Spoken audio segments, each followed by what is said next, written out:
Kapan? Bila umat ini disebut umat terbaik? Ta'muruna bil ma'ruf, ketika engkau sanggup mengingatkan saudaramu dalam kebaikan. Pagi ingatkan tentang siang, siang ingatkan tentang petang, petang ingatkan tentang malam, malam ingatkan bahwa esok pagi kita tetap berbuat baik. Wa tanhauna 'anil munkar, larang mereka dari perbuatan mungkar. Maka hari-hari yang sudah kita lewati di masa yang lalu, sanggupkah akan pulang kembali? Pepatah Arab mengatakan lan tarji'al ayyamul lati madat, yang lalu tak dapat terulang kembali. Apakah semua itu berlalu begitu saja?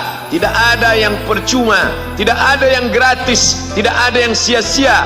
Semua akan diminta pertanggungjawaban di hadapan Allah Subhanahu wa ta'ala. Sejak kita tegak di atas muka bumi ini, sejak kita diberikan nafas, diberikan hidup, diberikan nyawa, maka sejak itu kita ditanya, apa khalaqnakum abatha? Apakah kalian kami ciptakan sia-sia? Apakah kami sangka? Apakah kamu semua menduga bahwa kami menciptakan kamu lalu kamu tidak akan kembali menghadap kami? Semua akan diminta pertanggungjawaban di hadapan Allah Subhanahu wa ta'ala. Tidak ada kata yang dapat terucap dari lidah orang beriman selain ucapan astaghfirullahaladzim. Ampunkan segala dosaku di masa yang lalu. Aku lalai dan lupa ya Allah. Kami termasuk orang-orang yang menghilangkan usia kami ya Allah. Kami tak tahu ke mana umur kami selama ini. Berapa jam untuk perbuatan dosa, berapa untuk perbuatan maksiat.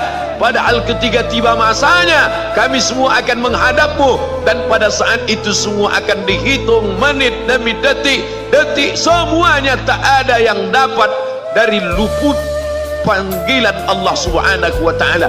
Tidak ada yang lepas daripada pengawasan. Inna alaikum lahafizin, bersama kamu ada malaikat hafazah kiraman mulia, katibin mencatat, ya'lamuna ma taf'alun, dia tahu semua yang kamu lakukan. Betapa waktu-waktu yang lalu itu tak dapat kita tebus dengan apapun selain kita perbaiki di masa yang akan datang.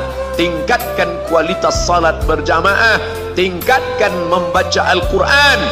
Andai usia kita sudah lanjut, tak dapat kita jemput, maka kita didik anak cucu generasi akan datang menjadi generasi yang Qurani dan Islami. Sab'atun yudhilluhumullah, ada 7 di antara yang dapat naungan Allah. Yauma la dhilla illa dhilluh, hari itu tidak ada naungan kecuali naungan Allah Subhanahu wa ta'ala. Di antara yang mendapat naungan itu adalah syabun, anak muda, nasya'at fi ibadatillah, anak muda yang tumbuh beribadah kepada Allah Subhanahu wa ta'ala. Andai masa muda kita penuh dosa, andai masa muda kita penuh narkoba, andai masa muda kita penuh zina, wal iyadzu billah wa na'udzu billah, jangan sangka Allah tutup pintu taubat.